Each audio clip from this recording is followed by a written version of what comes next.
Gostaria de fazer um agradecimento especial aos palestrantes que abrilhantaram e criaram um ambiente tão rico para o debate e para o aprendizado. Agradeço também aos participantes que destinaram parte da sua semana e do seu feriado para estar com a gente aqui. Estamos muito honrados com a participação de todos vocês. E a organização, os meus amigos estudantes e pesquisadores que há alguns meses estão na luta para a organização desse evento. Eu acredito que valeu a pena toda a correria e fizemos um evento muito bonito. Muito obrigada.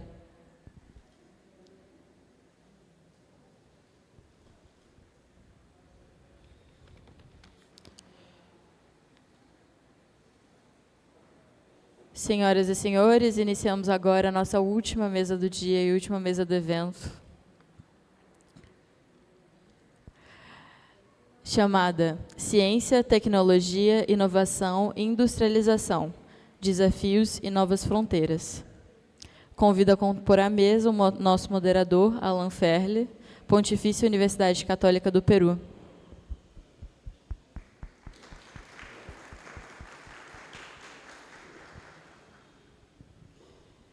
Hortência Jiménez Rivara, ex-vice-ministra de Eletricidade e Energias Alternativas da Bolívia.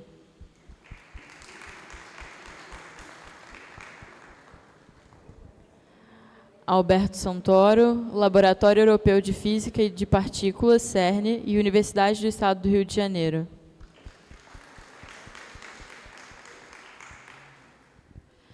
André Tossi Furtado, Universidade de Campinas, Unicamp.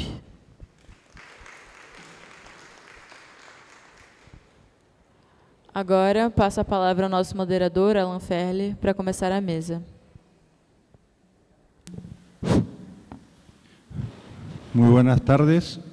Vamos a dar inicio a la última sesión de la jornada fructífera, intensa, que hemos tenido estos días sobre un tema fundamental que tiene que ver con ciencia, tecnología, innovación y la industrialización, ¿no?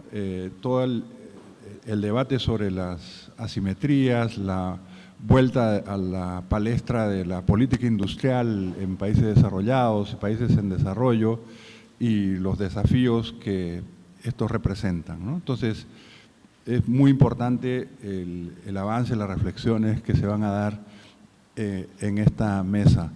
La doctora Carlota Pérez me indican que tiene un problema de salud, por lo cual no va a poder acompañarnos en la sesión.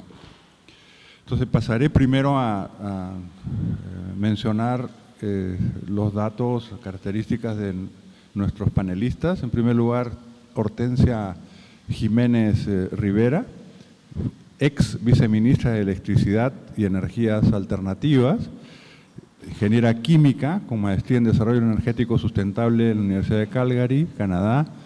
Su trayectoria es en el área energética en los sectores de hidrocarburos, electricidad y energía nuclear.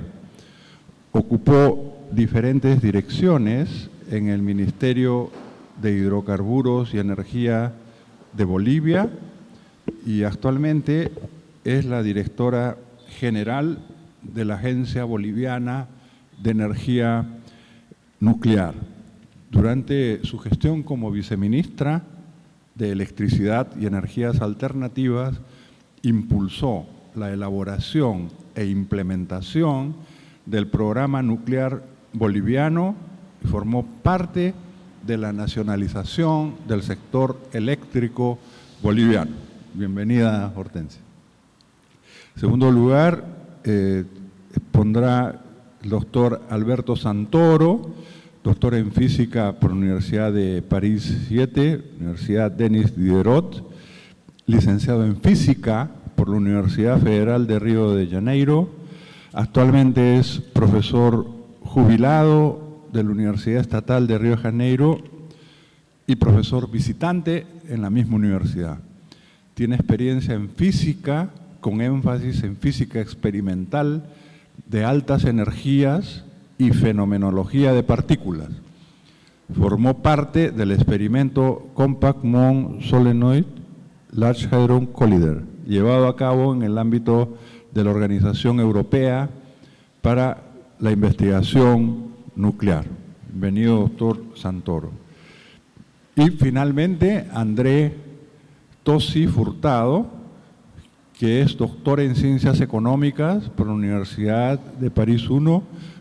Actualmente es profesor titular del Departamento de Política Científica y Tecnológica del Instituto de Geociencias de la Universidad Estadual de Campinas. Ha publicado numerosos artículos, capítulos y libros. Trabaja en el área de estudios de innovación, con énfasis en energía, indicadores y políticas de innovación. De acuerdo a las normas establecidas por la organización, cada ponente tendrá 15 minutos y se les va a avisar cuando falten unos 5 aproximadamente para que calculen el tiempo. Entonces, en primer lugar, tendría la palabra Hortensia. Muchísimas gracias.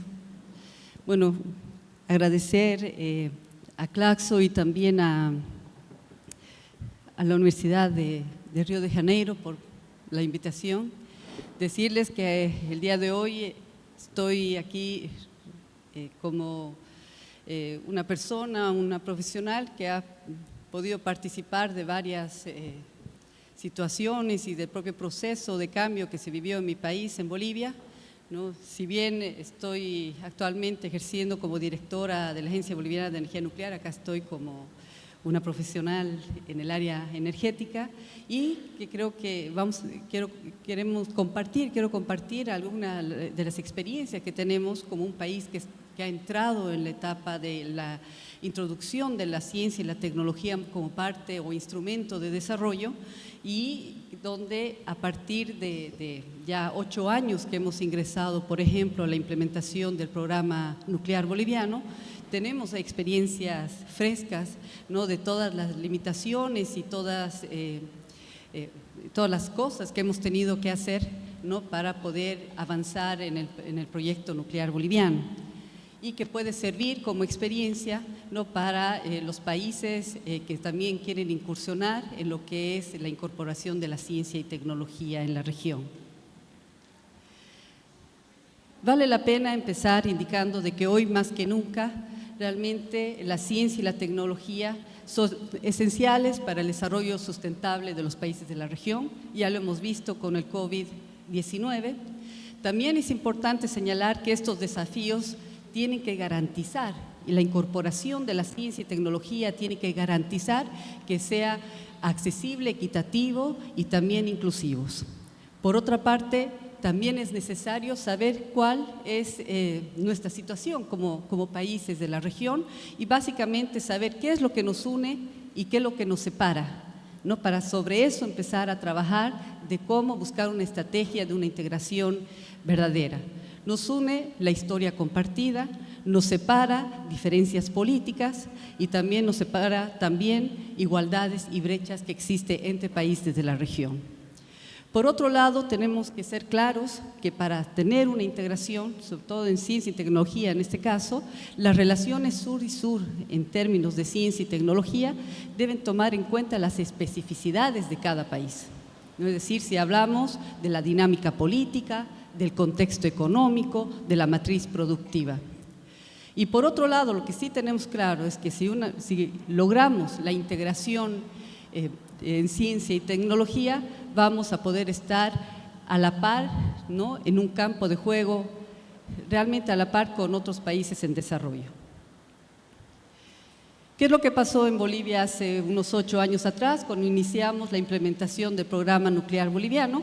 Esto pudo ser realidad porque hubieron políticas públicas como la nacionalización de los sectores estratégicos, que derivó en que el país tuviera mayores recursos económicos y que esos recursos se pudieran realmente invertir en ciencia y tecnología. Eso fue fundamental. A partir de eso iniciamos el trabajo, pero ¿qué es lo que pasaba? Necesitábamos recursos. ¿Cuál era el antecedente? El poco recurso que existía siempre se dispersaba.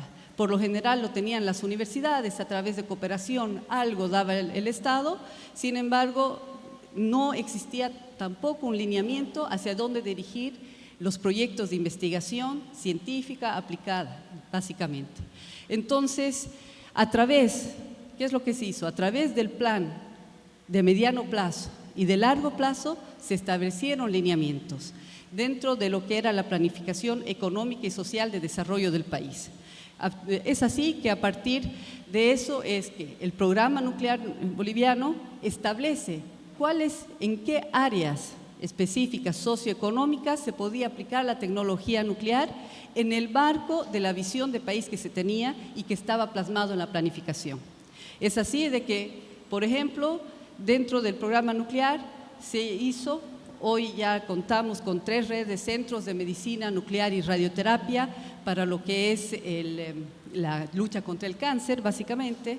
También se logró establecer que necesitábamos un país minero, un país agrícola como era Bolivia, se podía utilizar la tecnología nuclear, por ejemplo, para el control de plagas, para el mejoramiento de semillas, para lo que era la conservación de alimentos, y también la tecnología nuclear nos servía para poder evaluar los recursos hídricos, monitoreo de recursos hídricos, sostenibilidad de gestión en los recursos hídricos. Y por otro lado, por ejemplo, en el área minera podíamos utilizar lo que es activación neutrónica para todo lo que es identificación de tierras raras. Es así que se delineó y se conceptualizó los proyectos y el uso de la tecnología nuclear y con ese enfoque se pudo invertir. A partir de eso es que se crearon los 2 proyectos, el Centro de Investigación y Desarrollo en Tecnología Nuclear, y de esta manera se pudieron articular los diferentes esfuerzos. Es decir, tenemos instalaciones científicas, instalaciones tecnológicas. ¿Qué es lo que pasaba? Se dispersaba a través de las universidades y tampoco todas las líneas de investigación respondían a las necesidades del país. Y por tanto, hoy también, a través del centro, a través de la implementación de un programa específico científico en el área nuclear, es que estamos articulando a las instituciones del Estado, a las universidades y a los privados interesados en poder realizar un solo esfuerzo hacia alguna meta más específica dentro de las necesidades y potencialidades del país.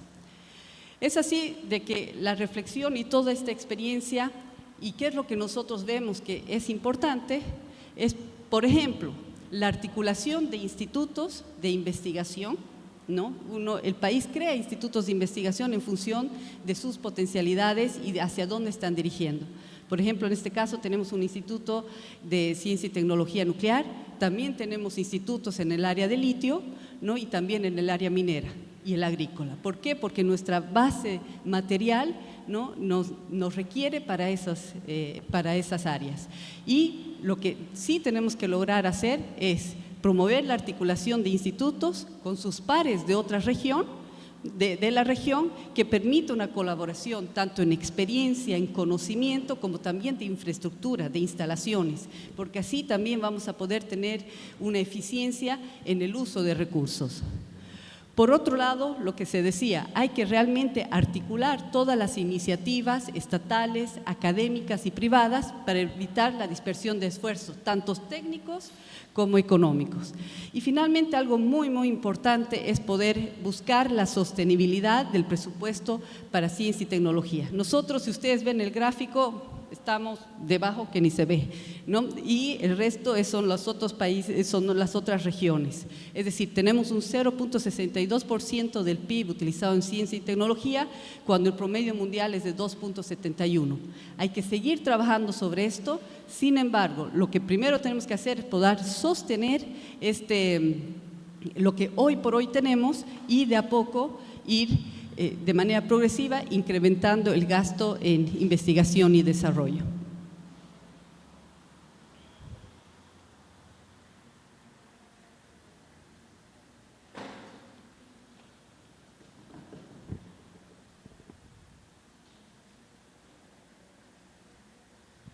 Por otro lado, otro de los grandes temas que teníamos era que no habían recursos especializados, recursos humanos, no habían profesionales especialistas en el área de energía nuclear. ¿Cuál fue la estrategia? ¿Cómo vimos y cómo solucionamos el tema? En principio, lo que se decidió es que a través de los contratos que teníamos para la construcción de los centros de investigación nuclear se iba a incorporar un componente de formación de recursos humanos en función de las necesidades de toda infraestructura tecnológica para que puedan operar y también para hacer desarrollo científico. Es así que los contratos que se realizaron tienen aproximadamente 260 especialistas, ¿no? Tanto en el área de salud, en el área de física, de química y de ingeniería. Por otro lado, ¿qué es lo que se está evaluando? Porque seguimos todavía en proceso. Estamos evaluando en el mediano y largo plazo cuál va a ser las necesidades de formación y el tipo de especialidad para los próximos científicos que necesitamos para que le dé sostenibilidad al programa nuclear boliviano. Es así que hemos identificado cuántas personas y en función también de evaluar cuál va a ser las posibilidades de crecimiento, ¿no? Y también de sostenibilidad en el largo plazo. Es decir, por ejemplo, si tenemos un programa nuclear pequeño, no podemos estar haciendo pregrados de ingenieros nucleares para que cuando salgan después no tengan dónde trabajar. Entonces, ese tipo de análisis se hizo y a partir de eso, evaluando y viendo qué tipo de materias, tanto de pregrado o de posgrado, se crearon programas académicos, ¿no? A partir de convenios que se hicieron con diferentes universidades del país, evaluándolas también, cuáles eran sus potencialidades y cuál era su infraestructura en términos de laboratorio que nos iba a permitir de trabajar de una o de otra manera con ellos. Por ejemplo, si había una universidad que tiene mucho recorrido para lo que es la parte minera, con ellos trabajamos ciclo de combustible nuclear. Otra área que tiene las carreras de física, por ejemplo, ¿no? Bien establecidas, trabajamos en una maestría de física médica y así sucesivamente se fue viendo cómo trabajar para que no todo el mundo haga lo mismo y podamos establecer, efectivizar mejor los esfuerzos. Y bueno, ¿qué es lo que nosotros planteamos a partir de esto?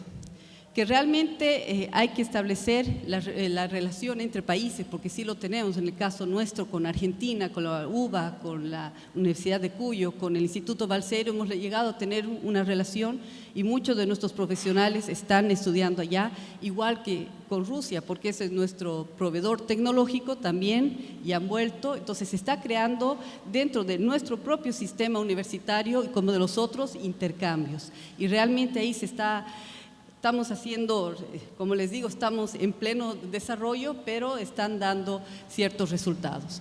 Pero un tema realmente delicado e importante en todo esto es, si nosotros queremos tener, en función de nuestros modelos de desarrollo, una industrialización del país, dependiendo cuál es nuestra visión de desarrollo productivo, lo que sí es importante es trabajar en la educación regular. Media, básica y media, porque ahí es donde hay que reforzar, por lo menos en el caso de Bolivia hemos ido evaluando que, por ejemplo, los niveles de matemática y luego posterior física y química son bastante bajos comparados con otros países, ¿no? Y esto necesariamente pasa por promover en el sistema educativo una educación científica, una educación productiva.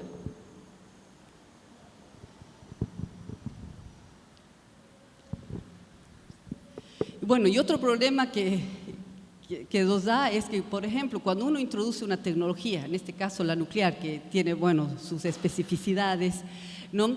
Realmente uno cree que la estructura normativa, la estructura institucional, la estructura administrativa del Estado está bien sólida, bien conformada. Sin embargo, cuando uno empieza a ver las especificidades, ve que realmente hace falta, ¿no? Una serie de normativas, de reglamentos dentro de la propia gestión estatal para poder llevar adelante este tipo de proyectos donde se introducen tecnologías de alto nivel. Y es así que, en principio, en el caso boliviano, tuvimos que crear un viceministerio, una entidad operadora, que es la ABEN, y una entidad reguladora. Y después, por supuesto, que varias leyes sectoriales, generales, y también varias normativas técnicas administrativas. Entonces, y realmente el asunto más importante es la cultura de los servidores públicos. Ellos creen que con eso se hace y que tus proyectos tienen que adaptarse a la normativa ya existente y no al revés, cuando uno tiene que tener la capacidad de ir avanzando y de ir evolucionando en estos nuevos campos que te presenta la realidad y lo que tú quieres como país. Bueno, finalmente quiero cerrar esta pequeña presentación leyendo esto. Dice: los retos globales actuales tienen como centro de desarrollo la ciencia, la tecnología y la innovación, aspectos que históricamente fueron utilizados como mecanismos de control y dominación. En un mundo en transición, no es posible avanzar en el desarrollo soberano de nuestros pueblos con ciencia y tecnología si no actuamos en bloque. Otras acciones solo contribuirán a profundizar las desigualdades y la pobreza. Muchas gracias.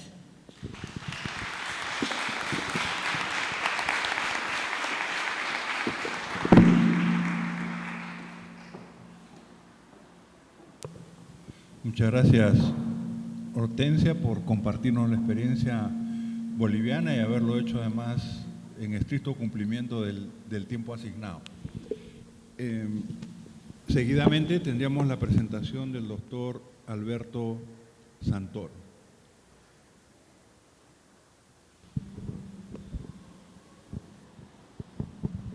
Boa tarde a todos. Pouco de portunhol e pouco de brasileiro, português. Eu vou falar daqui para consultar. Alô? Alô? Alô? Tá? Ok. Na verdade, eu sou um estranho no ninho, como físico, mas com o maior prazer de participar dessa reunião que eu considero da maior importância para a América Latina, para todos nós outros. E não é a primeira vez foi no centro da cidade, e eu gostaria de agradecer não só o convite, mas também a Mônica Bruckmann, com quem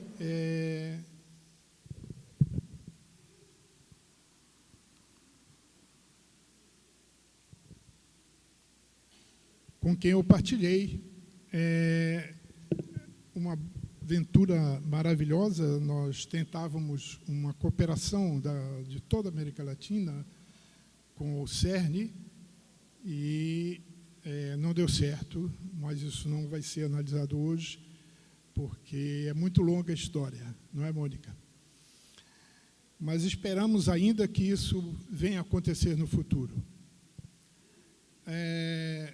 A colaboração científica internacional, desenvolvimento e soberania sempre foram tópicos que me interessaram muito durante, na verdade, toda a minha vida de pesquisador, de estudante e quando fui militante político, e também, atualmente, continuo com o mesmo interesse. Por essa razão, me sinto muito bem dentro do ambiente de vocês. Eu vou mostrar um pouco algumas figuras somente para contextualizar as coisas que eu vou falar e, primeiro, mostrar o que é o CERN, né? E a relação da física brasileira com o CERN é muito grande, né? Desde o...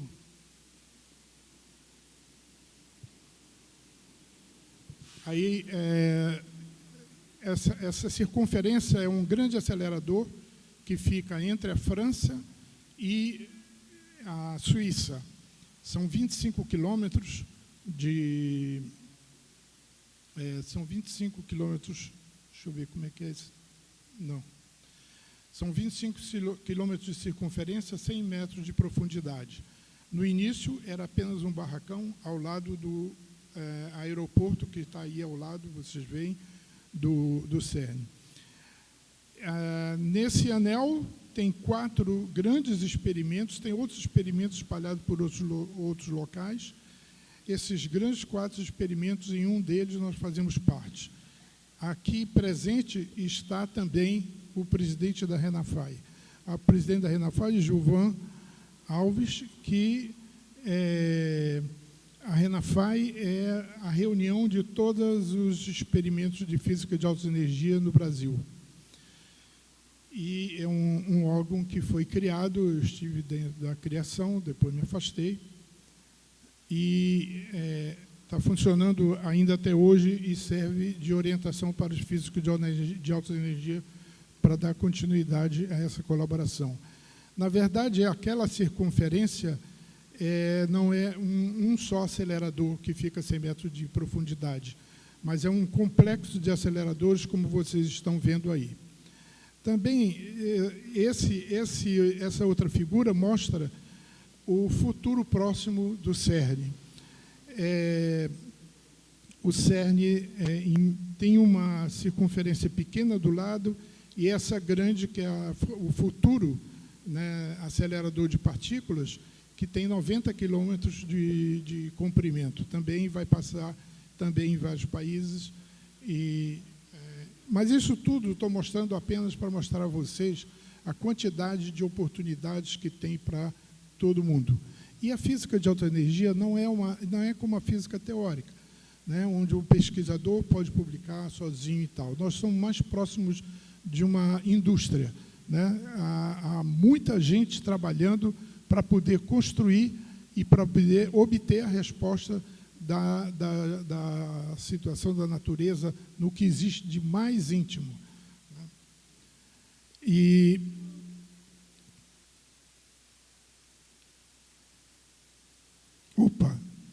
esse é o túnel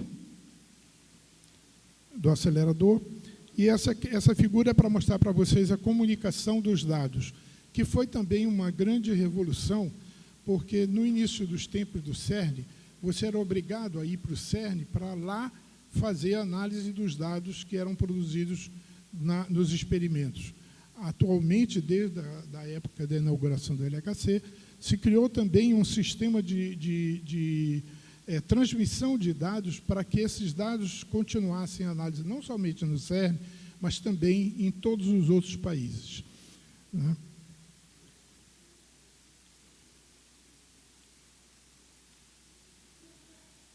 Esses são os 4 detetores. Esses 2 primeiros, os de cima, são 2 grandes detetores que, com o propósito de fazer uma física bem geral. E os 2 de baixo com dados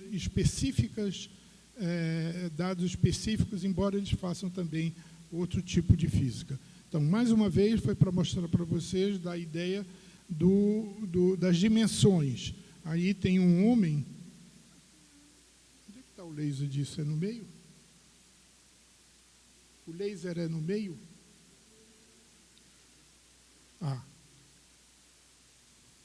Tá, agora está funcionando. Então, para dar a ideia das dimensões, aqui tem um homem, né, que... tá bom. Aqui, ok. Vocês podem ver, aqui tem um homem em pé diante desse detetor. A altura desse detetor é mais ou menos a altura de um prédio de 8 andares. E a largura e o comprimento é mais ou menos um quarteirão. Isso para dar a noção de dimensões desses detetores. E também para daí vocês imaginarem o número de pessoas que trabalham para construir isso num tempo determinado. Só o acelerador levou 10 anos para ser construído, né? E, ao mesmo tempo, se construía esses detetores localmente e também nos países. Como é que funciona? Cada país faz uma parte e depois cada um leva para lá aquela parte. Isso é o detetor com o qual eu trabalho, nós trabalhamos aqui, uma colaboração científica, e o Giovan também, e para vocês verem o túnel, esse tubo daqui, esse tubo é o tubo que passa por dentro dos detetores, é onde há o choque das partículas, 2 prótons que vêm numa energia muito alta, da ordem de 14 teraelectronvolts, né? São TeVs, e esses choques voam por dentro do detetor e em cada parte é colocado um sinal e são milhões de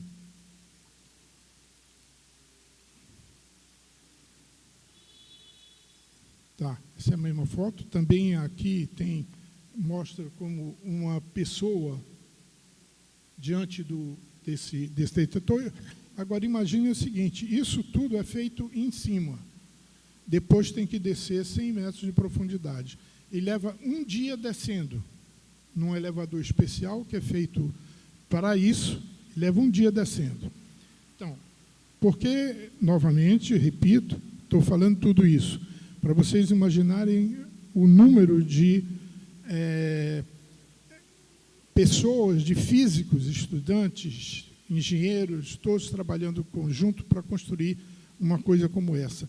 E, por incrível que pareça, dá certo no final.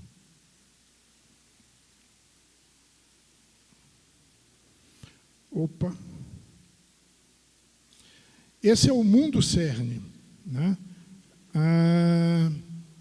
Lá do lado esquerdo estão os países europeus, são os países donos, proprietários do CERN, e depois tem os países aqui, vocês veem que a América Latina, somente o Brasil faz parte como associado, o que não significa grandes coisas para nós, significa para eles, por causa do acordo que foi recentemente assinado com o CERN.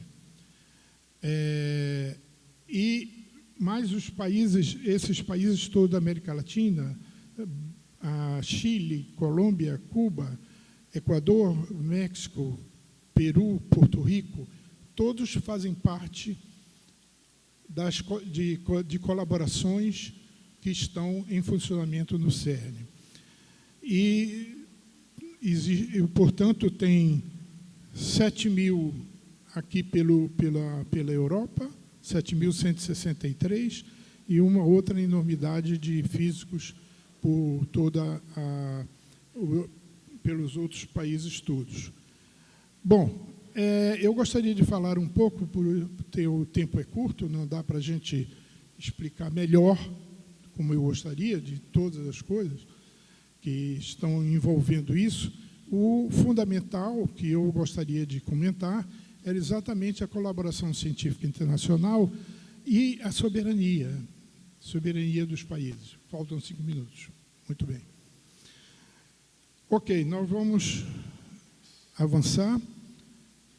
Eu, particularmente, estou convencido que essas colaborações internacionais, esses acordos, nos permitem avançar mais rapidamente em tecnologias que podem vir a nos ajudar a desenvolver outras coisas no nosso país.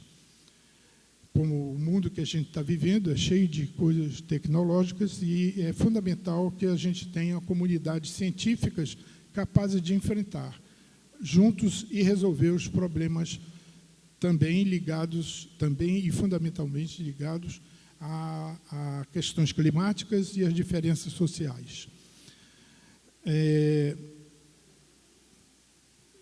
Mas é fundamental que cada país cuide da sua situação interna para que os físicos, os estudantes, os jovens físicos possam ficar lá. Se nós não fizermos isso, esses projetos se transformam num grande projeto colonial, porque, evidentemente, o jovem físico, o doutor em física, etc., é atraído para melhores condições de trabalho e até de salário no exterior. Isso vem acontecendo há muitos anos. E esse é o processo colonial moderno, né? Se deixa, inclusive, colabora-se para que o salário dos professores e dos pesquisadores sejam baixos, que também eles não tenham grandes lugares para trabalhar internamente no seu país, e eles acabam dizendo, bom, para que eu fui fazer isso? Para ficar fazendo aqui projetinho para cá, para lá, para arranjar um dinheirinho para cá, para lá, etc. E acabam cedendo e, em geral, pela sua competência, são conquistados para ficar no exterior e acabam ficando no exterior. Essa tem sido a realidade nossa, embora eu tenha lutado desde o início, e eu, tanto nos Estados Unidos quanto na Europa, eu fui convidado para ficar definitivamente lá. Depois, muita gente ria de mim porque eu respondia a mesma coisa para todos os dois. Eu dizia, eu tenho um compromisso com o povo brasileiro. E esse ponto que eu queria tocar, nós precisamos ter mais militância, a palavra certa é militância, em todas as áreas, nas ciências também. É preciso um pouco de querer desenvolver o seu país também. Não é só ganhar, ganhar, ganhar. E isso tem que ser feito a nível governamental, criando condições para que os pesquisadores em todas as áreas, aliás, fiquem no país, criem no país uma situação boa para que eles continuem trabalhando. Né? Continuem trabalhando e, mais uma vez, senão tudo isso se transforma num projeto colonial fechado. Ótimo. Né? Muito bom. E isso daí que eu me refiro a um projeto soberano, para que nós, em nossos países, possamos dizer o que nós queremos fazer. Atualmente, são poucos aqueles que podem dizer o que eles querem fazer. Por quê? Porque ele pode dizer, eu vou construir essa parte desse detetor, como foi o nosso caso. Tá bom, mas nós não temos condições de fazer isso aqui. E aí acaba que tem que ser feito no exterior. E aí você vai, aos poucos, cada vez mais, chegando à conclusão que o teu lugar não é aqui, é fora do país. É o que eu chamo de projetos não soberanos e colonial fechado. Não?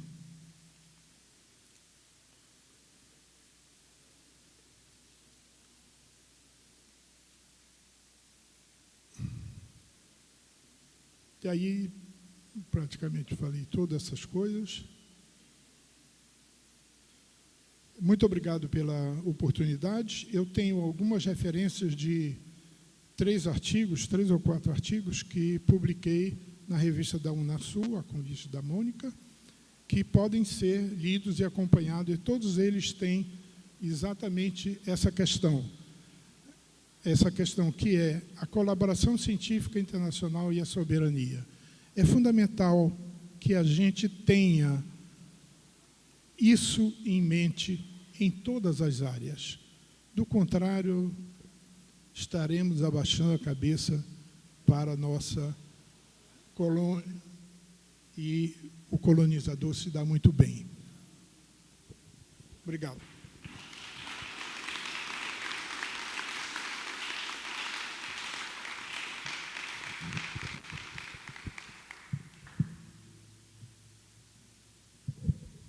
Muchas gracias, doctor Santoro. Finalmente, la presentación del doctor André Tosi Furtado.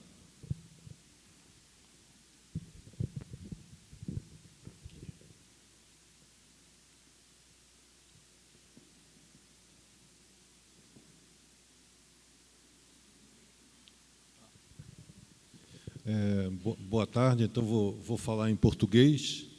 É um prazer, agradeço o convite aí por poder participar dessa importante reunião e poder trazer aqui minhas reflexões aqui acadêmicas sobre as perspectivas do Brasil e da América Latina, né, diante desse contexto aí de transformação que está sendo exigido para nos adaptarmos às mudanças climáticas, né? Então, eu usei exatamente o mesmo título aqui para fazer a minha apresentação. Vou falar de ciência, tecnologia, inovação e industrialização e os desafios e as novas fronteiras.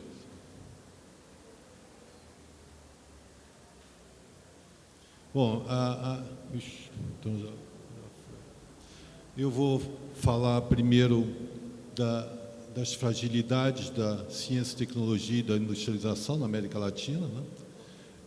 Depois eu vou falar do desafio da sustentabilidade para a ciência, tecnologia e inovação, aqui, a industrialização na América Latina, e vou tratar especificamente da transição aqui energética no Brasil, né?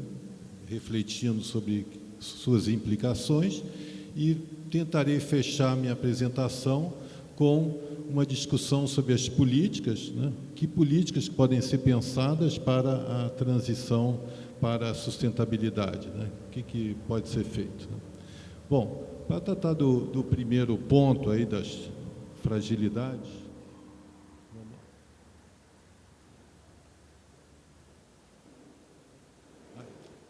bom, o que a gente pode dizer a priori é que ciência e tecnologia é muito importante para a inovação, né?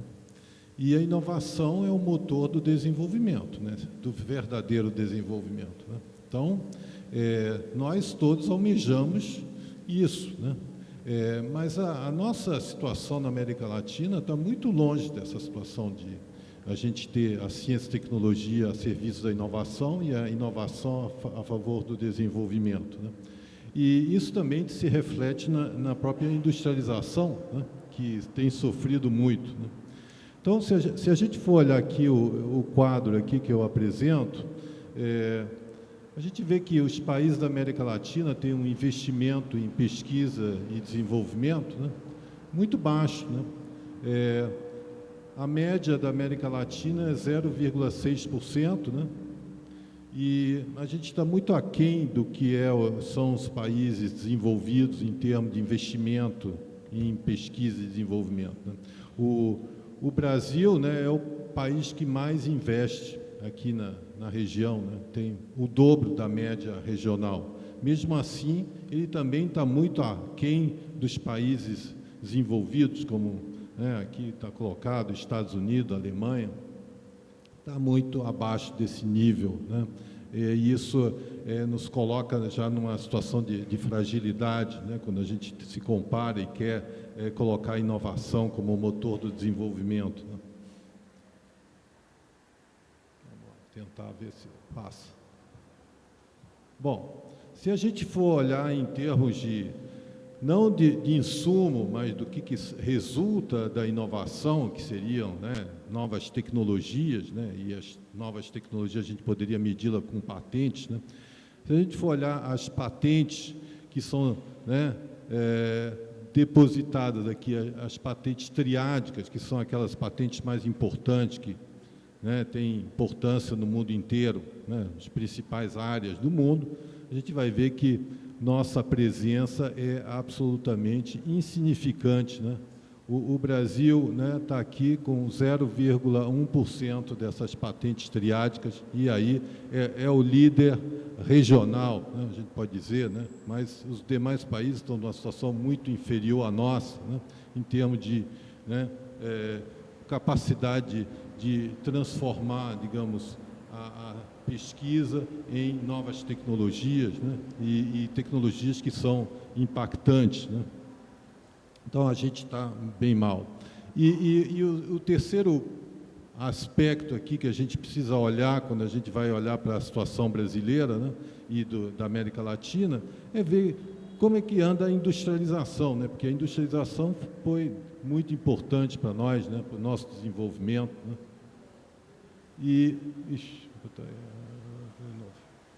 Não, realmente.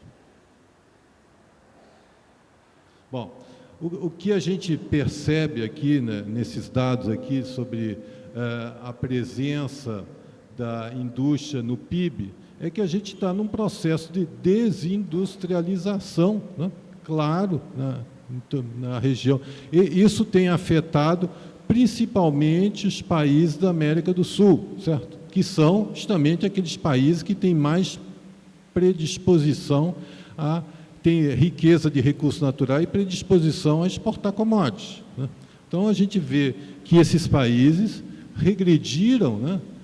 O exemplo brasileiro talvez seja o mais chocante, mas também os demais, né? A gente vê que, né, Argentina, Brasil, todos regrediram em termos de industrialização, né? Então, a gente está não só lidando com um fenômeno de baixa investimento em pesquisa e desenvolvimento, baixa inventividade, mas também com um fenômeno de desindustrialização na nossa região, né, que é muito grave, né?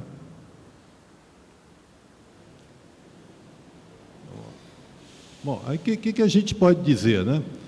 Que nossa região é uma região que sempre recorreu predominantemente, e isso não é só a nossa região, mas outras, chamado sul global, né, à importação de tecnologia. É a forma principal que a gente incorpora tecnologia, é importando essas tecnologias, né, e essas tecnologias são principalmente transferidas por empresas multinacionais, né? Elas que dominam o cenário da tecnologia, né? Quando a gente vai ver isso, né, historicamente, isso aconteceu já no período anterior à globalização, né, que foi da industrialização por substituição de importações. Essa industrialização tinha sérios problemas, inclusive de desigualdade social, que foram marcantes, né? Ela entrou em crise não por isso, mas porque foi pelo endividamento externo, pela vulnerabilidade. E quando a economia nossa se abriu, né, ao contrário do que pensavam alguns já achavam que com a abertura a gente vai ser mais incentivado a inovar. Bom, mas não foi isso que aconteceu realmente, foi muito pouco, né? A inovação não prosperou, e a gente continuou importando cada vez mais tecnologia. Se a gente for olhar os dados aí, todos vão corroborar isso, e já começou a se iniciar a desindustrialização que a gente está comentando. Quer dizer, a abertura externa levou à nossa desindustrialização, né? E o que aconteceu de novo no atual século, né, no atual milênio, né, foi que a gente entrou no boom das commodities, um boom, né, induzido principalmente pela economia motora da economia mundial, que é a economia chinesa, né? Não temos que nos enganar sobre isso, né? A China passou a ser o grande motor e o nosso comércio passou a ser induzido, né, puxado pela demanda chinesa. E como a gente é uma região, como já foi dito na parte da manhã, rica em recursos naturais, né, a gente aproveitou, enfim, e expandimos as nossas exportações, né, de commodities. Mas isso, aparentemente, está associado também com a desindustrialização. Então, ao invés de as exportações de commodities terem servido para dar um novo alento à nossa industrialização, o que a gente viu é o contrário, é mais desindustrialização. E por que isso? Porque justamente a evolução, a gente melhorou, né, os nossos termos de troca, porque o preço das commodities subiu, mas também a gente melhorou nosso termo de troca porque os produtos industriais baixaram de preço. E quem é que está por trás disso também é a própria economia chinesa. Então, esse duplo processo, né, vai levar a tendência muito forte à desindustrialização, né? E, portanto, o desafio de colocar a ciência, tecnologia e inovação a serviço da industrialização e do desenvolvimento está se tornando cada vez mais difícil, né? A gente tem que entender isso quando a gente vai falar agora de transição energética, né? Não cabe dúvida que a nossa situação não é muito favorável, né? E a gente pode, assim, perdão, deixa eu voltar aqui, usar como exemplo dessa situação muito crítica, né, que a gente não conseguiu se industrializar, apesar de ter oportunidade no plano das commodities, o exemplo daqui da indústria do petróleo brasileira, que afetou, inclusive, muito duramente o estado do Rio de Janeiro, né? Havia toda uma aposta de industrialização, né, que acabou se frustrando completamente, né? Em função de mudanças políticas. A gente pode colocar aqui várias questões em jogo, mas a verdade é que houve uma condução meio errática, meio confusa de uma política que não era muito sustentável e que acabou levando a um profundo retrocesso. Então, quando a gente vai comparar a situação hoje, que é a Petrobras com o que ela era, digamos, faz 10, 20 anos atrás, é terrível, né?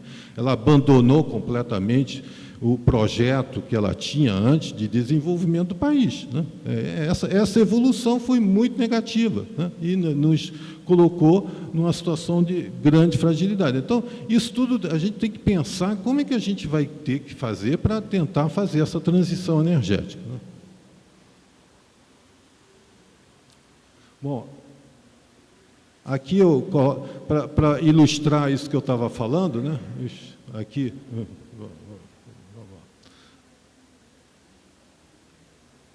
Ele não responde, né? Impressionante. Bom, aqui vocês podem ver como é que evoluíram os termos de troca, por que a economia da região entrou em crise, né? A partir da metade aqui dos anos 2000, foi uma profunda deterioração dos termos de troca, né? E o volume das exportações na América Latina, né? E isso aqui são as nossas importações, o nosso poder de compra das exportações, né? Que é o que lá a CEPAL desenvolveu lá como instrumento, né? A UNCTAD depois aplicou para analisar a evolução do comércio internacional, né? E o Brasil também sofreu um processo, deixa eu ver aqui, muito parecido. Vamos tentar de novo.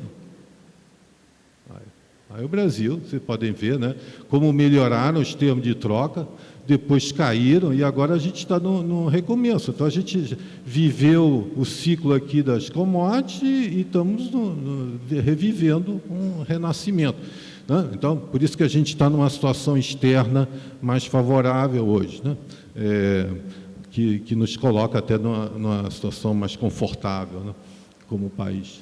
Bom, então, vamos agora pensar nos desafios da sustentabilidade, né? Quais são esses, né? Realizar uma transição para a sustentabilidade. São muitos os desafios, né? A gente tem o desafio da transição energética. Temos que deixar os combustíveis fósseis e ir para os renováveis, né? Enfim, as energias renováveis. Isso vai exigir uma mudança radical, né? No caso, com um país como o Brasil e muitos da América do Sul, a gente tem que lidar com a neutralização dos impactos negativos socioambientais, que são terríveis, né? Então, a questão do desmatamento, que é absolutamente crítica, né? Então, a questão agropecuária, né? Temos a questão da reindustrialização, a distribuição de renda, eliminação da pobreza, tudo isso são enormes desafios que a gente está enfrentando aqui como região, né? A questão da mineração, que foi colocada também anteriormente, eu acho gravíssima, né? E temos ainda o agravante, que além da grande mineração, que é terrível, temos a mineração artesanal, chamado garimpo, né? Que é uma verdadeira calamidade social, ambiental, e que aflige vários países da América Latina, inclusive a Colômbia, o Brasil, a Guiana, enfim. Problemas gravíssimos que a gente enfrenta aí. Bom, agora, pensar a transição energética no Brasil, né? Nós temos uma matriz energética muito boa, né?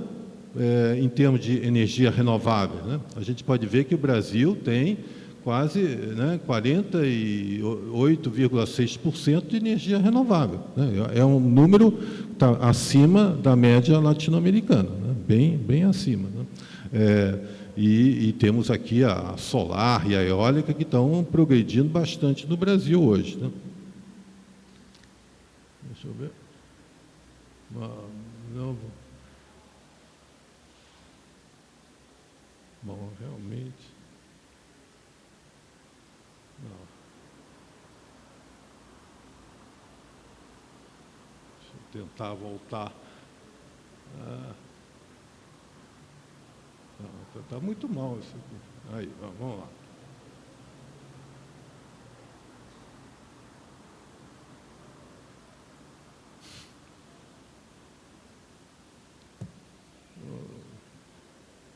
Vamos lá. Aí, segundo. Bom, e aí voltando à ciência e tecnologia, se a gente for olhar em termos de energias renováveis ou tecnologias energéticas de baixo carbono, a gente vai ver que o Brasil é dominado por empresas multinacionais, certo? Das patentes vigentes no Brasil, né, nessa área tecnológica, 13% apenas são brasileiras. As demais todas são estrangeiras. Aqui vocês podem ver que 25% são dos Estados Unidos, né? Então, a gente é um país muito dependente tecnologicamente, a gente importa muita tecnologia, mesmo tendo um sistema científico-tecnológico razoável e tendo investimentos que são o dobro da média latino-americana. Se a gente for olhar em termos de, como chama, vantagens relativas que a gente tem em termos de energias renováveis, a gente pode ver que nós somos fortes onde? Em biocombustíveis e em hidroeletricidade, estranhamente, que são as tecnologias já estabelecidas aí, né? E justamente nessas tecnologias, né, principalmente biocombustíveis, a gente percebe que nossa participação das patentes tem caído ao longo do tempo, né? E os investimentos públicos que são feitos em biocombustíveis também têm caído bastante, né? Certo? Então, a gente percebe, isso tudo é impacto dessa crise que ocorreu depois de 2015, que afetou muito os investimentos em ciência e tecnologia no Brasil, né? Bom, então, temos que pensar em coisas novas. Vou tentar concluir aqui a última parte, que é o que a gente pode pensar. Então, a gente tem desafios enormes, a gente precisa realizar importantes transformações na matriz energética. E, agora, as políticas que devem ser desenvolvidas são de estilo distinto, né? A grande novidade é essa, a gente tem que ter novas políticas, né? E essas políticas, elas têm que trabalhar tanto do lado da oferta quanto da demanda, né? Da geração de novas tecnologias, como da sua adoção ampla pela sociedade, né? E a política industrial, ela precisa estar acoplada a isso, né? Para transformar isso em benefícios sociais e econômicos para a sociedade, né? Então, o primeiro passo que a gente tem que fazer é definir uma estratégia para a transição, né? Com metas muito claras sobre descarbonização, né? Com um horizonte temporal definido e planos que vão nos definir os caminhos para alcançar, né? Aqui, então, eu proponho aqui, a gente tem que definir metas, né? Tanto da política científica e tecnológica aqui, de inovação, tecnologia push, demand pull, e a política industrial acoplada, né? Temos que definir quais são os instrumentos econômicos, temos que definir quais são os instrumentos regulatórios e temos que pensar no mix dessas políticas que seja o máximo possível coerente, porque o problema todo, quando você vai fazer política, é o mix entre essas políticas. Muitas vezes, elas não batem uma com as outras e, por isso, não dão resultado. Então, a proposta aqui é um novo padrão de política de inovação, né? Então, essas políticas estão na capacidade de formular metas e planos coerentes e consistentes, o mix adequado que tem que estar bem alinhado com essas metas, né?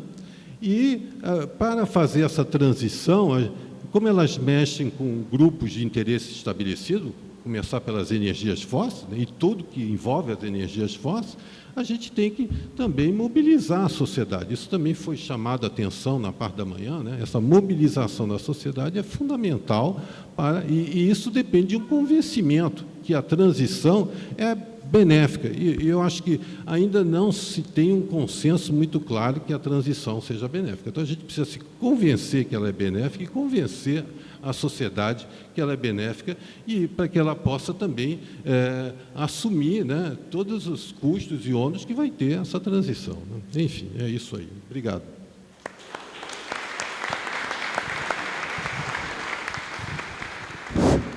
Muchas gracias, doctor Tosí Furtado. Pasaríamos entonces a una ronda de preguntas, si hubiera.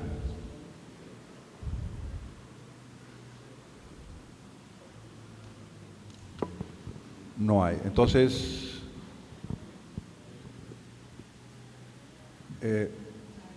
¿sí hay? Ah, okay.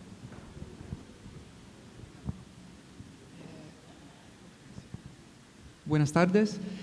Una pregunta para Hortensia. A mí me gustaría saber cómo el proceso de golpe que pasó Bolivia afectó el programa nuclear de tu país. ¿Se hubo algo en ese sentido? Gracias. Tomamos, si hubiera alguna otra,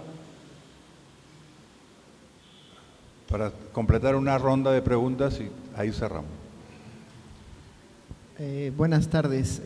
A ver si se entiende en español porque va dirigida a André. Yo he trabajado mucho el tema de industrialización y veo ahí en la lámina una propuesta que es reindustrialización, ¿no? Hoy en día tenemos una lógica de funcionamiento del sistema productivo en la cual el empleo, digamos, de más calidad se genera en el sector servicios, ¿no? Las últimas décadas hemos asistido a un fenómeno en el cual los países que antes se llamaban industrializados, llamémosle los más ricos del mundo, se han un poco retirado de las tareas de industrialización para dedicarse a los servicios que normalmente generan más valor agregado, ¿no? En este sentido, un poco para invitar a la discusión sobre un tema que nos ha ocupado tantos años en América Latina, la pregunta sería, ¿no es mejor plantear una estrategia de escalamiento hacia el desarrollo de servicios a partir de sectores primarios en países con recursos naturales importantes como son los latinoamericanos? Y ahí tenemos un poco, aunque es muy discutible por los ejemplos de las economías nórdicas que tienen un contenido primario fuerte y donde se vive mejor, ¿no sería una alternativa más viable que casarnos con el tema de la reindustrialización? Esa sería la pregunta. Gracias. Muchas gracias. Eu gostaria de fazer comentário, porque o professor André falou sobre a desindustrialização e que isso estaria relacionado talvez à abertura, né, a abertura econômica que ocorreu. Mas, se você olhar o caso da China, parece que aconteceu exatamente o contrário. A China, antigamente, né, antes da abertura econômica, era um país até atrasado e depois isso mudou. Eu acho que a gente tem que continuar com a abertura, sim, mas tendo cuidado, claro, de não perder o rumo, né? E concorda inteiramente com o professor Santoro que as colaborações internacionais são um passo para isso, né? Porque a gente, em colaboração com outros países, na nossa área principalmente de cientistas, né, de física, a nossa colaboração internacional fez o crescimento da física no Brasil, principalmente na nossa área de altas energias, foi espantoso, né, o crescimento da nossa área quando nós começamos a colaboração internacionais. Então, eu acho que a abertura, eu acho que é benéfica em certos pontos, né? Então, a gente não pode também se fechar completamente. Muchas gracias. Entonces vamos a... perdón. Cierra, sí. Mónica. Brevemente, quería comentar algo que nos trajo Alberto Santoro al inicio de su presentación, tal vez para ilustrar cómo inclusive la disposición y la posibilidad de un desarrollo científico, tecnológico y de innovación desde el punto de vista de los intereses de cada país es una cuestión también o tal vez fundamentalmente política. Andrés señalaba el nivel de gasto que tiene Brasil y otros países de la región en relación al gasto de los países desarrollados en tecnología, en ciencia y tecnología. Nosotros estamos siendo el país con mayor inversión en América Latina, con un poquito más de 1%, es decir, 1/3 de lo que las economías desarrolladas gastan en ciencia y tecnología. Y me quería referir a esta experiencia que Alberto no contó, pero creo que ilustra mucho esta cierta visión colonial que nos mantiene en la periferia del desarrollo científico-tecnológico, evidentemente entre otros aspectos estructurales.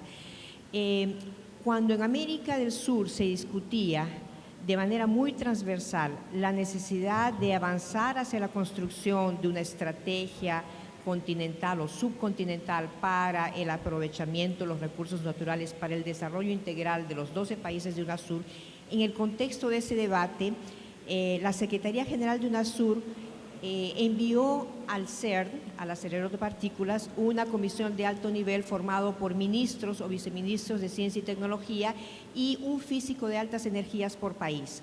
La comisión llegó con la propuesta de firmar un acuerdo de cooperación y colaboración científica entre el bloque UNASUR y el CERN. Cuando tuvimos la primera reunión entre los países que estaban representando a la UNASUR en esta propuesta, surgió la siguiente observación. El CERN no tiene un instrumento legal para hacer acuerdos con un bloque de países. Entonces, lo mejor es que trabajemos para que uno de los países de América del Sur forme parte del CERN y desde ahí ayudar a que los otros países vayan poco a poco formando parte de este experimento. Esa no fue la posición mayoritaria, por lo tanto se decidió llevar la propuesta de que todos los países, que la UNASUR firmara un acuerdo de intención y un convenio. Cuando llevamos la propuesta al CERN, efectivamente el embajador del CERN para América Latina respondió: no tenemos un instrumento legal para firmar un acuerdo con la UNASUR, pero nada impide que podamos crear este instrumento, porque nos interesa. Al día siguiente tuvimos una reunión con el director general del CERN y el director general dice: acogemos esta propuesta, vamos a crear este instrumento. Por primera vez el CERN va a firmar un acuerdo con un bloque de países y nominamos a 2 personas que formen parte de la comisión que elabore el memorándum de intención. ¿Por qué para América del Sur era importante esto? Porque nos iba a permitir tener laboratorios colaborativos entre los varios países de América del Sur, intercambio de investigaciones entre los físicos de altas energías y otros científicos de las ciencias exactas en esta área del conocimiento y sobre todo porque iba a permitir a la región producir parte de las piezas para cada upgrade del acelerador de partículas después de los 9 meses de funcionamiento cada 2 años. Y esto significaría la posibilidad de detentar un enorme volumen de innovación tecnológica aplicada a muchas áreas de la industria. Lamentablemente este acuerdo no fue firmado porque aquí en América del Sur se subvaloró la importancia de ese acuerdo a pesar de que había toda la intención de hacerlo. Efectivamente, al CERN no solamente le interesaba, profundizar una colaboración académica, sino que el CERN necesitaba profundamente ampliar el número de colaboradores a nivel planetario, porque esto iba a permitir que pudiera procesarse un mayor volumen de información que en el CERN, en el acelerador de partículas se producía, pero si no hay clústeres asociados en todo el mundo para procesar esa información, no era posible. Entonces, me he alargado un poquito en esta observación porque considero que cuando discutimos la importancia del aspecto científico, tecnológico y de innovación en nuestros países, estamos enfrentando en primer lugar una cierta mentalidad colonial que desde el punto de vista de las políticas públicas destacan pocos fondos, mucho menos que los fondos en las economías desarrolladas para este aspecto en nuestros países, es decir, generalmente los ministerios de ciencia y tecnología son considerados ministerios con poca importancia y no se evalúa realmente la posibilidad de crear capacidades locales para el desarrollo científico, tecnológico y de innovación que sean capaces, como lo dijo André, de sustentar los procesos industriales y las cadenas de valor regionales. Muchas gracias. Las respuestas van a ser en orden inverso a la exposición. Primero el doctor Tosi Furtado, después el doctor Santoro y finalmente la doctora Jiménez. Gracias. Obrigado aí pelas perguntas, agradeço a audiência também. A questão primeiro vou começar pela primeira pergunta da reindustrialização, né, que não seria uma meta, né, enfim, desejável hoje, porque haveria uma mudança, né? Um pouco isso vai na linha da teoria da sociedade pós-industrial, né, que a gente vai para uma sociedade da desmaterialização, né? Mas eu sou muito, enfim, não só eu, muitas pessoas são céticas em relação a essa desmaterialização. O setor de serviço, na realidade, ele depende muito da indústria, né? Ele está muito vinculado à indústria. Então, quando você tem uma indústria forte, o setor de serviço se expande mais. Aqui, no caso latino-americano, a gente tem um crescimento, inclusive o Brasil teve um crescimento do setor de serviço, mas por conta da expulsão da mão de obra, né, da indústria para serviço de baixa produtividade. Então, não é uma solução, né? Eu entendo que serviços sem uma indústria forte não vai sustentar. Você deu o exemplo dos países do norte, nórdicos, mas eu daria o exemplo da Dinamarca, certo? A Dinamarca hoje está em franco processo de reindustrialização, certo? Baseado em quê? Na sua indústria farmacêutica, certo? Que é muito forte, né?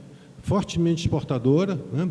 Geradora de conhecimento. Então, qual é a estratégia desses países ricos, né? É fazer e viável, né? É o que tinha feito a Alemanha até recentemente e que está fazendo hoje a Dinamarca, é fazer um upgrade, né, da sua indústria, para ir para segmentos cada vez mais sofisticados, com maior valor adicionado, né? E não tentar fugir da indústria. Os países que fugiram da indústria, como a França, estão todos se arrependendo dessa situação, né, e tentando reverter a desindustrialização. Então, eu não menosprezo o serviço, eu acho que os serviços são muito importantes, mas com uma boa base industrial, né, e de preferência uma base industrial que seja capaz de manter a liderança tecnológica, né. A segunda pergunta falou da abertura, né? Você comentou sobre o impacto da abertura. Eu acho que a gente tem que entender a situação dos países latino-americanos, certo? Que é muito distinta da China, certo? Então, nossas economias, por razões históricas, um pouco eu tentei mostrar isso, elas são estruturalmente frágeis, né? Vulneráveis, né? E a abertura, né, ela não tem segredo, ela nos levou a isso. Não todo mundo na América Latina, como vocês devem ter visto, o México, por exemplo, se industrializou, certo? Ele aumentou a participação da indústria. Mas por quê? Porque ele está, aliás, isso até foi comentado hoje de manhã, ele está muito fortemente acoplado à economia americana. Qual é o benefício que o México tira de tudo isso? Pouco em termos comerciais, superávit não muito grande, mas é mais em termos de emprego, né? Então, os benefícios para o México também não são muito limitados. Por quê? Porque o México, justamente, ele está na parte de baixo da escada tecnológica. Ele não subiu. Então, embora ele tenha conseguido se integrar em cadeias produtivas globais com os Estados Unidos, ele não subiu na inovação. E isso está relacionado com os baixos investimentos em P&D que a gente observa no México. Então, a economia mexicana, ela é frágil também, embora esteja num processo de industrialização. O exemplo chinês seria muito desejável, com certeza, certo? Mas a gente não está nessa situação, certo? Somos muito mais frágeis, né? E a gente tem que ter noção das nossas fragilidades para não querer abraçar uma causa que vai além. Então, o Brasil, agora, recentemente, tomou uma medida de taxar a importação de aço que vem da China, né? Obviamente, para defender a indústria, né? Porque a gente pode dizer, não, eles estão indo contra a globalização, certamente, mas é uma necessidade. E os países desenvolvidos, também foi dito isso na parte da manhã, estão também fazendo a mesma coisa para defender a sua indústria. Então, a gente tem que preservar o nosso patrimônio, né? Bom, era sobre, eu acho que são as duas perguntas que me eram dirigidas. Sobre a cooperação internacional, eu concordo com o que a Mônica falou. Inclusive, eu daria o exemplo da Unicamp, né, com o projeto inicialmente Synchrotron e depois o Sírio, onde foi contemplado justamente essa questão da fabricação nacional, mas não foi, infelizmente, um projeto que contou com uma colaboração latino-americana, teria sido muito melhor que fosse assim, né? Gracias. Doutor Santoro.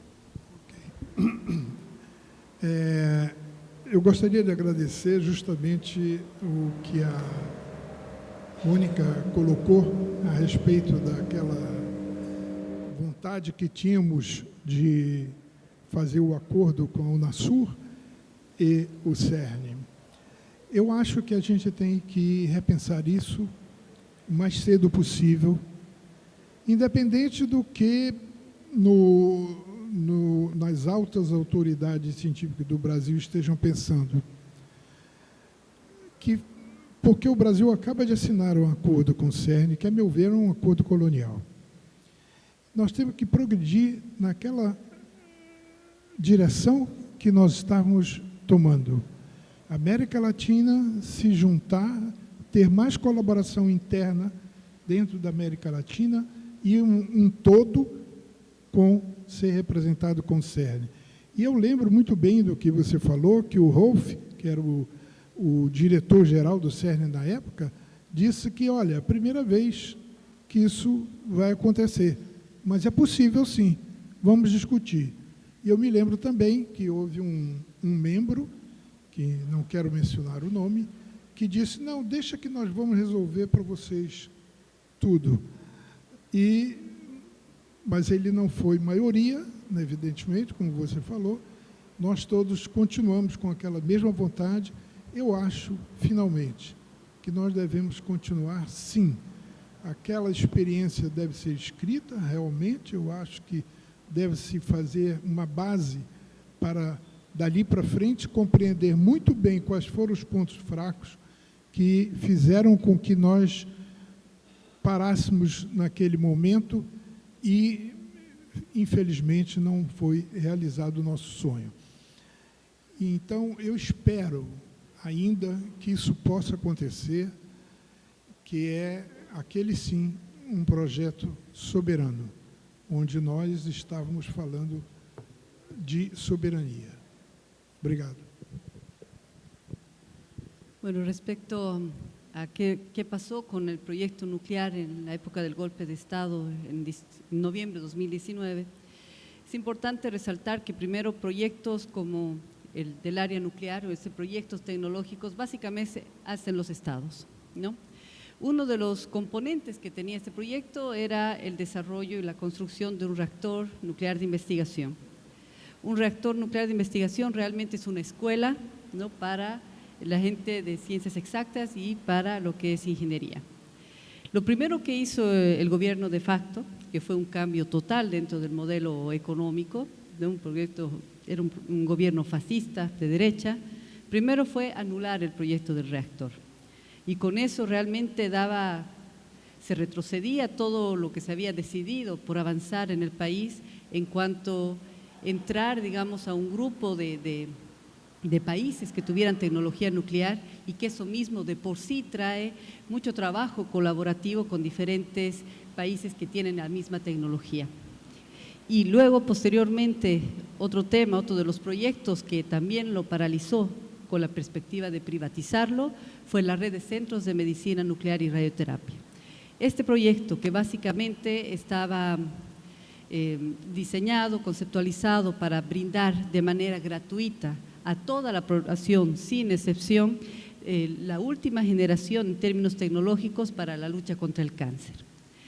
Y bueno, ¿cómo era el esquema económico de este proyecto? Que hoy lo estamos haciendo, tenemos el Sistema Único de Salud, que es el sistema gratuito, ¿no? Entonces, que por supuesto, a partir de todos los ingresos que genera el Estado con sus empresas estratégicas, que fueron nacionalizadas en su momento, se daba la gratuidad para el acceso de toda la población a estos centros con alta tecnología.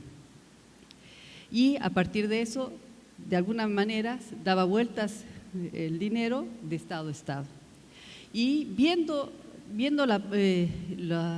el gobierno de que era una infraestructura hecha, bien realizada, y con toda esta tecnología casi puesta, porque la dejamos, por lo menos uno de los centros de medicina nuclear estaba listo, y estaba ya pronto, estaba haciendo todas las preparaciones para poder privatizarlo, ¿no? Y bueno, y aquí es donde realmente se nota la diferencia dentro de las políticas, ¿no? Donde uno utiliza, digamos, los ingresos que genera el propio Estado para beneficiar a la población y por otro lado, la enajenación. Y bueno, esto es básicamente lo que pasó. Por suerte, la verdad es que solo duraron un año para recuperar nosotros a partir del proceso de cambio, a partir de las elecciones, se pudo recuperar en octubre con las nuevas elecciones, gracias a que realmente el pueblo, sobre todo los campesinos, salieron a hacer diferentes tipos de manifestaciones, bloqueos, para asegurar, ¿no?, que se llevara adelante las nuevas elecciones. Y realmente fue un aprendizaje importante porque este tipo de proyectos, que en el caso de lo que es la tecnología nuclear, que siempre es muy delicado y hay que trabajar mucho con la población, fue muy bien recibido desde el principio, desde 2015, cuando se decidió se tomó la decisión de poder construir estos centros, fue la propia población que decidieron y nos dijeron: aquí traigan el proyecto que nosotros lo queremos. Y decirles y comentarles algo anecdótico también que pasó en la época de octubre, cuando empezó toda la convulsión y empezó el proceso del golpe de Estado, fueron los vecinos los que protegieron la construcción del centro. No podían ingresar ni policías, ni militares, no, tampoco nosotros, pero bueno, lo protegieron hasta que pasara toda la crisis. Y eso, bueno, ahí es donde se puede ver la visión que tiene el pueblo en cuanto a lo que te puede generar, ¿no?, la tecnología, la ciencia. Ellos ya no ven, no toda la población que está alrededor del centro, ya no ven a sus hijos como posibles choferes, comerciantes, sino ya los ven como futuros científicos. Y creo que eso es lo más lindo que pasó, a pesar de todo lo terrible que fue. Bueno, muchas gracias a nuestra expositora, a nuestros expositores por tan excelentes presentaciones, a todos ustedes también por su participación, y damos por finalizada esta última mesa. ¿Ah? ¿Dos?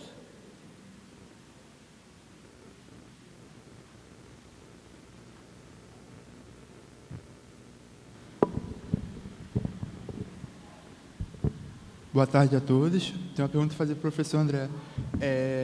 De que forma o comércio de commodity é, ao mesmo tempo, incentivo a uma industrialização de matriz energética preocupada com o meio ambiente e, em cooperação com a China e outros países do Sul, o Brasil pode desenvolver ao longo dessa nova ordem mundial que está para se desenvolver?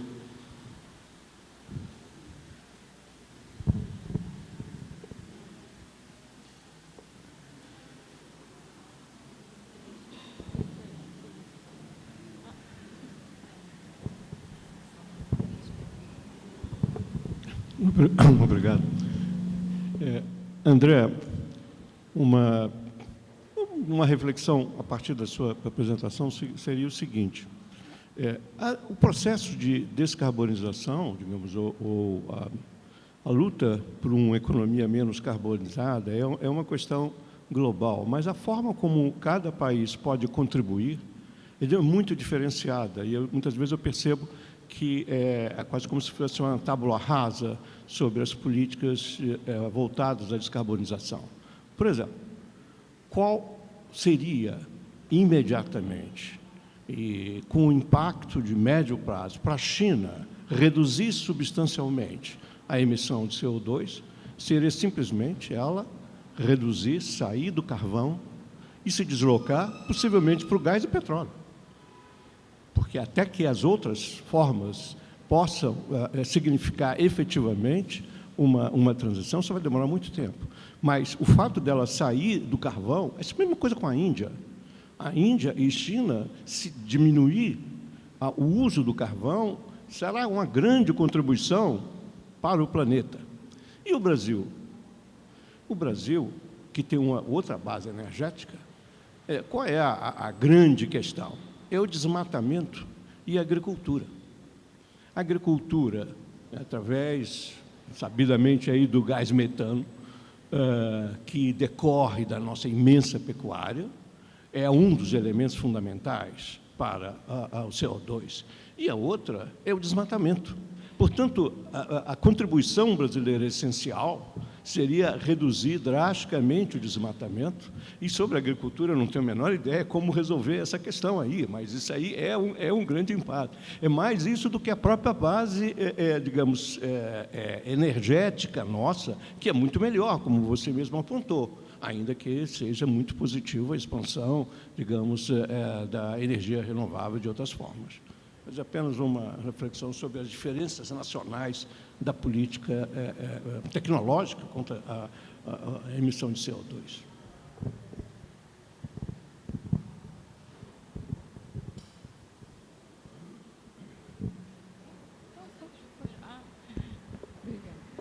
Boa tarde. Vocês foram ótimos, animadores. Mas eu, como brasileira, que eu estou olhando em matéria de inovação tecnológica e progresso tecnológico, é um aumento fantástico do desemprego no Brasil. Eu acho que nós temos o quê? 40%, 50% da população empregada, subempregada, cada vez ganhando menos. E vejo à minha volta os empregos sumirem. É a que vende bilhete no cinema, é o cara que estava lá na autoestrada cobrando pedágio. Enfim, os brasileiros estão sendo desempregados pelo que tem de mais, digamos, inovador e pujante aí no espectro tecnológico, que é a tal de inteligência artificial. Eu a vejo como um monstro que nos ameaça enormemente. Apenas isto. E não ouvi referência.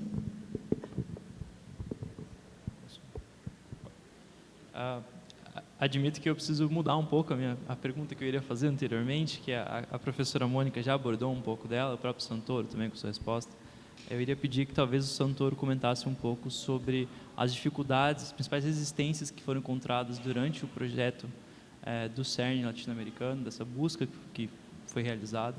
Mas talvez acho que eu mudar agora para quais o senhor acredita que sejam as principais resistências que seriam encontradas para a retomada dessa discussão atualmente. ¿Alguien más quiere preguntar? Está abierto el foro. ¿Nadie más se anima? Eu não sei se eu entendi muito bem a sua ¿Por atrás? pergunta lá. No. Ok, entonces, a quienes les hicieron las preguntas, por favor. Essa última pergunta talvez valesse a pena fazer de novo, porque eu também não entendi direito.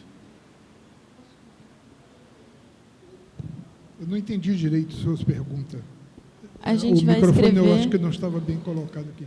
A gente escreve a pergunta e entrega para os senhores na mesa, pode ser?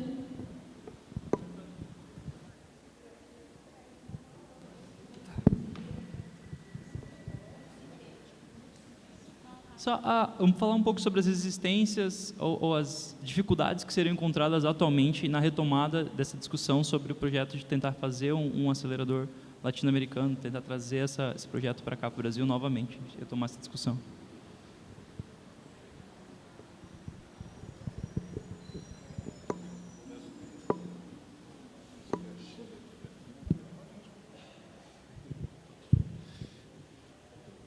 Eu também tive dificuldade em pegar a primeira pergunta, mas a primeira pergunta era sobre a exportação de commodities, né? E como é que ela pode ajudar o Brasil, né? Bom, eu acho que, como já foi colocado na parte da manhã, essa opção pelas exportações de commodities tem seus custos ambientais, socioambientais consideráveis, que tem que ser pensado, né? E eu juntaria essa pergunta com a do Carlos, que coloca a questão da agricultura, certo? Porque como é que a gente resolve a agricultura? Então, eu entendo que o setor de commodities tem que passar por todo um repaginamento e talvez tivesse que ter uma política mais assertiva do Estado para melhorar a sustentabilidade desses setores, né? Eu colocaria aí a questão no que concerne às emissões de CO2, né, é um problema, né? Mas tem o problema que já foi assinalado aqui dos impactos negativos da mineração. Foi falado muito da grande mineração, dos acidentes que ocorreram aqui no Brasil, né? Esse boom das exportações de minério de ferro teve como corolário esses dois acidentes, mega acidentes. Quer dizer, a gente tem que entender, né, que isso tem um custo e como é que a sociedade pode tentar minimizar isso. Provavelmente com um reforço regulatório. Acho que, por exemplo, as agências reguladoras, aí no caso a Agência Nacional de Mineração, e também essa parte ambiental é feita pelos estados do Brasil, a regulação ambiental é muito fraca. Então, isso precisa ser melhorado, né? Para que a gente possa pensar. No caso da pecuária, que é o grande emissor de gases de efeito estufa, né, depois do desmatamento, novamente, a gente tem que ter uma política aí, né, que eu acho que também envolve o próprio padrão de consumo, né? Quer dizer, temos que diminuir o consumo de carne, né? Já foi dito isso, né? A carne não é uma boa opção para o país, né? Acredito que isso tem um custo ambiental que é considerável. E o desmatamento, né? Que hoje a gente está conseguindo reduzir bastante o desmatamento na Amazônia, mas o cerrado continua sendo um grave problema. Então, a gente percebe que você precisa de mais controle do Estado, mais fiscalização para tentar, de uma forma, coibir isso. Isso está conectado com uma questão que eu acho que precisa ter claro, que eu acho que foi levantado no início, da ilegalidade nesse país latino-americano, que é muito forte no Brasil, né? Então, você tem um lado o que eu já comentei, da mineração artesanal, do chamado garimpo, que é extremamente nocivo para a sociedade brasileira, e isso tem que ser controlado também, né? Então, são muitos problemas. E, sem dúvida, para dar conta desse problema, a gente tem que resolver o problema da dívida social, quer dizer, está ligado a desemprego, a exclusão, etc. e tal, que o nosso modelo de desenvolvimento gera, e isso vai causando impactos ambientais. Então, são problemas sistêmicos, que eu entendo assim, né? Então, eu acho que a parte das commodities, eu diria isso, a gente pode continuar exportando commodities, mas temos que torná-las mais sustentáveis, né? Isso elas não são hoje, né? E temos que tornar essas commodities, gerar mais valor em cima delas. A gente não está sabendo gerar valor, adicionar valor. Inclusive, isso faz parte lá da política industrial hoje, né? Que a agroindústria cresça, quer dizer, a gente processe mais os produtos minerais e agrícolas que a gente extrai aqui e produz na América Latina, né? A questão da China e da Índia, bom, eu acho que já tratei. O problema do desemprego que a Ceci levantou, eu colocaria no mesmo contexto dos problemas sociais gerais. Eu acho que a ciência e tecnologia não vai resolver isso. Isso depende de mudanças sociais mais profundas, né? E gerar condições para que essa população excluída seja integrada no mercado de trabalho. A nossa dívida social não foi resolvida e continua, né? A gente está adotando políticas que amenizam o processo, né, de exclusão, mas não estamos indo na raiz da questão da exclusão. Aí eu diria que a ciência e tecnologia, ela não deve ser vista como um inimigo. Não temos que ter o olhar ludita sobre a ciência e tecnologia, certo? A rejeição, quebrar a máquina, etc. e tal. Temos que saber aproveitar isso como uma oportunidade, né? Então, obviamente, a inteligência artificial tem aplicações muito interessantes, que vão, sem dúvida, ajudar em vários aspectos na medicina, etc. e tal. Temos que saber, né, aproveitar o positivo que existe nessas tecnologias e não estigmatizá-las, né? Sim, para responder a sua pergunta, ele perguntou, pelo que eu entendi, que o projeto que nós tínhamos em mente, que você falou também, quais seriam as dificuldades da retomada? A minha opinião é que não há dificuldades para a retomada.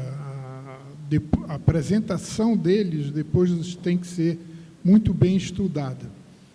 O que há é que precisa haver uma vontade por parte da Unasul e seus representantes de, novamente, a gente se reunir, discutir o problema e estudar as possibilidades para saber se há condições de levarmos para frente ainda. Evidentemente, nós temos que levar em consideração toda uma situação nova que foi criada com relação ao acordo recém-assinado pelo Brasil. Mas, até mesmo, otimistamente, poderia o Brasil vir a concordar com a formação de um grupo da Unasul, e isso é muito importante, ser da Unasul, porque é a União de Países da América Latina. E assim nós poderíamos agir juntos para criar uma situação mais estável para a física na América Latina como um todo. A minha opinião, não sei se a Mônica concorda, mas é mais ou menos por aí. Temos que novamente repensar e discutir, se reunir para saber se as possibilidades que existem reais da gente tocar para frente. A meu ver, possibilidades há.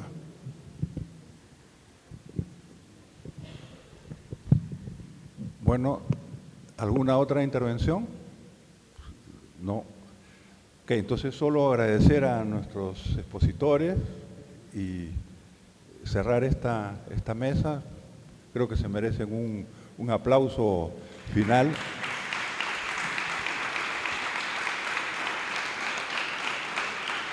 Y dejamos a la organização. Muito obrigada mais uma vez pela participação de todos. Apenas avisar que agora faremos uma pausinha para o coffee break e voltamos às 4h30. Lembrando, com o encerramento, para o encerramento. Lembrando que o coffee break será no prédio ao lado. Muito obrigada.